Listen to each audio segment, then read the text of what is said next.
Yeah, so this is an interesting story for a couple of reasons. Before we get into David Doel's response here, this is worth talking about, on its own merits. I think this is a really interesting discussion, in my opinion. So Keemstar, very popular YouTuber, almost has 6 million subscribers. I think he's one of the pioneers of kind of the drama genre of YouTube. He does the drama alert series. So in a sense, we have a lot to owe this guy. He's a pioneer of the space.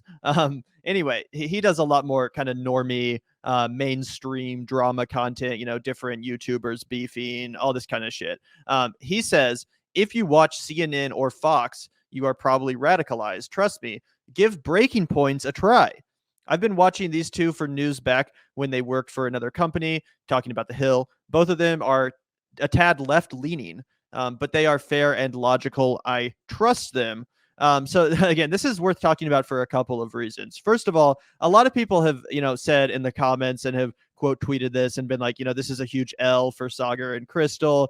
This is not an endorsement to be proud of, because if you guys aren't aware, Keemstar is himself constantly embroiled in drama. I don't watch this dude's content much. I'm barely familiar with his commentary. But what I do know is that he constantly embroils himself in pretty toxic situations. I was reading an article about how one time a few years ago, he falsely accused some like really wholesome 70-year-old RuneScape streamer of pedophilia, and it turned out to be completely inaccurate. So there's like this, again, like elderly man who's like a streamer, really wholesome content creator. And he's like, there's a clip of him like breaking down on stream crying because he's been defamed essentially by this content creator with 6 million subscribers. And there's been multiple instances of this. Like imagine the Vanguard, but like 10 times as toxic, like 100 times as toxic, talking about really personal issues, accusing people of, really heinous crimes with no evidence, and then later having to come out and apologize.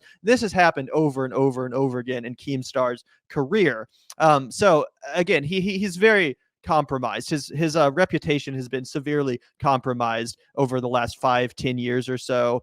And again, a lot of people just view him as a problematic figure, a very toxic, very problematic streamer kind of figure, content creator on YouTube. So again, the first thing I want to talk about here is like, is this worth responding to if you're Krystal and Saagar? Because Saagar said, hey, like, this is dope, thanks so much. And I think Krystal liked the tweet. And again, some people were trying to drag them, saying like, you shouldn't take this endorsement. This isn't something you should be proud of. This guy is very toxic and problematic, et cetera, et cetera. And it just got me thinking, because, we're also content creators. How would you react, Zach, if someone say like Shane Dawson, some super problematic YouTuber, ton of subscribers, ton of influence. Like, what do we do if someone just randomly tweets at us one day and is like, hey, I really love the Vanguard? And again, it's like someone like Shane Dawson. Like what do you do in that situation? What do you think? Well, let me make 2 points about this. One, this strikes me an awful lot and as being like pretty indistinguishable from the response that people had when Bernie Sanders peddled the Joe Rogan endorsement. They pulled out all like again. I feel like kind of a dunce right now, considering all the things you said about this guy and how he basically is like a, the actual TMZ guard, like the shit that people say we do all day is like actually what the fuck this guy does. I don't know anything about him. I literally like know that he is really big. He has a shit ton of YouTube fucking subscribers. He will get more views than I will ever get in my entire life in one video. Like, you know what I mean? So that's what I know about the guy. I think it like, to me, the content looked like a little cringy for what I like, but I like shit that looks really cringy to other people. That I just kind of was like, oh, this is who this guy is, and then moved on, right? So I don't have a real deep understanding of this guy. It's fucked up what you said about that 70-year-old man. There's fucked up shit Joe Rogan said, right? So I'm like, what was my position when Bernie Sanders did this, right? My position was, yeah, this is the right idea. You need to reach people, right? And I think if I'm breaking points, I'm like, yeah, this is the right idea. You need to reach people. They never said, I fully endorse everything Keemstar has ever done and will ever do, and I actually agree with him on everything. Like, that never happened. They said, thanks for promoting our show. We're glad you like it. That, I think, is a perfectly respectful and polite response to tell fucking like anybody that they like, that tells you that they like your show. They're getting some kind of enjoyment from, the content that we create, which is like, something that we work hard on, and I'm like 99.99% of the time really proud of. Sometimes I say something then fuck up, but most of the time I'm really proud of how we did and how we've moved about.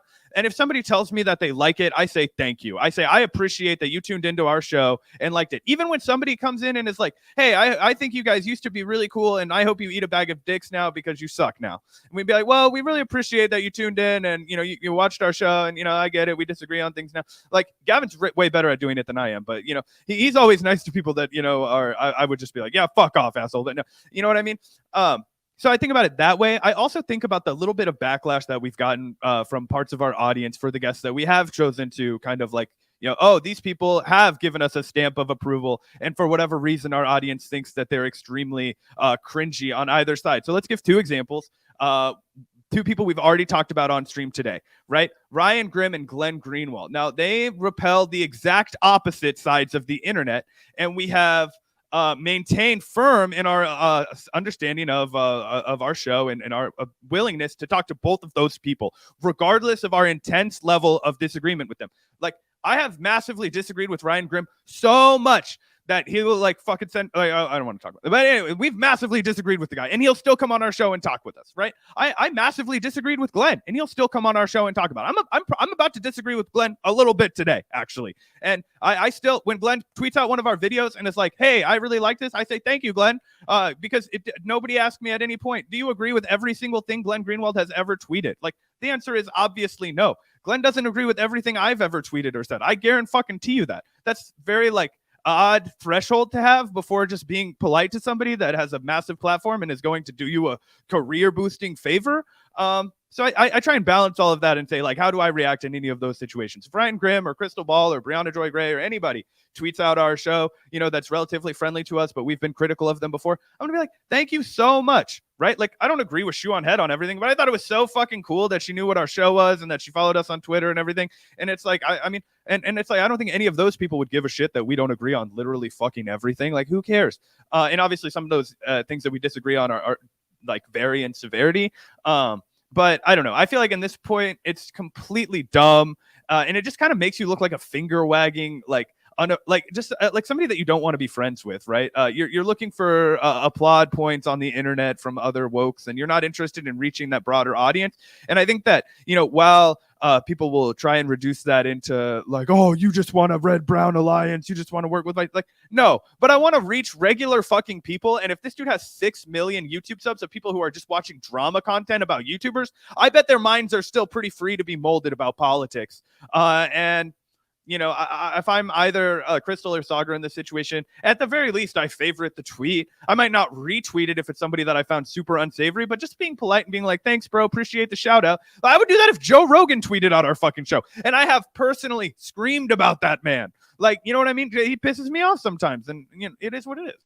But let's get into the response here. This is a response that I wanted to highlight from none other than David Doel of The Rational National. And he's kind of commenting here, making fun of the fact that Keemstar says both of them are a tad left-leaning, which does say something about the kind of state of the political spectrum in this country anyway. So he says they're both a tad left-leaning. David Doel points out a very cringy, undeniably very cringy Saagar Enjeti take from 2018, I want to say. Yeah, 2020. So this wasn't very long ago. So I do think this is fair game. You know, it's not like he's dredging up something from like 10 years ago. No, this is in 2020. So Saagar said, thank you, President Trump. Trump says marijuana makes people lose IQ points in secret recording. So yeah, that is a dog shit take. And I have heard Saagar espouse this viewpoint on Rising. I don't remember ever hearing them talk about cannabis legalization really on Breaking Points. And I imagine it's because of the fact that Saagar has such a cringy take on it. But I hope he's evolved. I'll just put it that way. I really hope he's evolved. Do you have any evidence to that effect? Not saved. And so people in the chat, call me out if this is a lie, but I do believe that while he is not pro marijuana, I think that he has evolved in his like aggressively anti-marijuana stance, because that was one of the most fundamentally cringy elements of Saagar Enjeti. Like, do you know anyway, like, dude, like this is just Donald Trump in some secret recording parroting like a boomer talking point that weed makes you dumber, and then you're gonna like go ahead and blast this out as if it somehow strengthens your argument to continue the fucking drug war or whatever it is. The literal dumbest person in the entire world says weed makes you dumb, and then you're gonna hold that up like, oh, look at this, this helps my cause. I'm like, Trump is not the person who you want to be gauging whether or not something is intelligent or not. He's literally one of the stupidest, least articulate people in the world, and he doesn't smoke weed, so maybe not smoking weed makes you dumb. Well, actually, Gavin, his uncle was a scientist, and so he's just he's very inclined at understanding how virology works, chemistry works, epidemiology works. He's very natural. He's very smart. My genetics, they lead me that way. My uncle, he was a very smart man, very smart chemist, very, very, very smart. So I naturally understand these things very, very well, very well. Yeah. So again, I'm hoping Saagar has evolved. I haven't heard him speak recently on cannabis, but assuming that his position is the same as it was in 2020, I mean, David Doel is correct here. Like, David Doel is correct. And I don't often say that. David Doel is someone who I traditionally find to be pretty annoying. I think his smug vibe kind of is off-putting, at least to me. But in this instance, yeah, I mean, he's right and Saagar is wrong. Obviously, David Doel defends people's right to use cannabis, to buy it, and for it to be legal. And over here, Saagar is basically bolstering an anti-cannabis, pro-prohibition argument. So yeah, there's no denying that. Assuming Saagar still feels this way, that's a huge fucking L. That's super embarrassing. That's super, super cringy, super boomery, and also a little bit hypocritical given that your favorite fucking podcaster is Joe Rogan, someone who's high off of his ass talking about shit he doesn't know anything about for half the day. So, like, what the fuck, bro? How are you going to say it makes you lose IQ points, but then say Joe Rogan is a voice worth listening to? Like, see, a little bit of hypocrisy there. So again, hopefully Saagar has evolved his viewpoints. That's all I'll say. Especially given that he calls himself a populist. Again, it's not just the left that wants cannabis to be legal. It is the populace. Left, the clearest right, fucking majority, independent, all across the political spectrum. People want legal marijuana. So yeah, you better get on board with that, bro. If you want to call yourself a populist, is all I'm saying. Oh, yeah, dude. I don't think you can find a single more popular issue for the people to vote on right now. Right now, I'm trying to think, like, what, as a political issue that is currently up for debate, could you have the entire population vote on and come out so deep ahead that they announce it the night of? Like, straight up the night of, direct ballot initiative, everybody fucking votes. I mean, oceans of votes go the fuck in to keep weed or to legalize marijuana at a federal level. 100%. 100%. It steamrolls anything. Absolutely anything. I don't even think, like, I can't think of a single thing that would be like apolitical enough that it would get that kind of traction. I don't think abolishing the electoral college would even get that kind of traction. Like, I mean, I'm trying to think abstract. I don't think stacking the Supreme Court, anything. David Doel's correct here about the fact that this is not in any way a left-leaning position. In fact, it's a pro-incarceration position. It's an anti-freedom position, quite literally. So that is what it is. However, I will say, I do think David's kind of missing the point here, even though he's correct on the substance. I do think he's kind of missing the point because, Keemstar does say they're both tad left-leaning, but I would argue that, in fact, Saagar Enjeti is a tad left-leaning for a Republican, for a conservative. If you talk to your average, like, Sean Hannity listening Republican, they're not going to be making like the pro-union arguments that someone like Saagar Enjeti is. I believe that Saagar, at least nominally, also supports universal health care, taxing the rich. Again, these are left-leaning economic positions. So that's what I would say to that. And also the other thing I would say, as far as David Doel missing the point here, is just that, yeah, it's supposed to be a show where one of them's on the right and one of them's on the left. So, like, it's not exactly a gotcha to be like, well, actually, Saagar's not 100% on the left. It's like, yeah, that's kind of the premise of the show.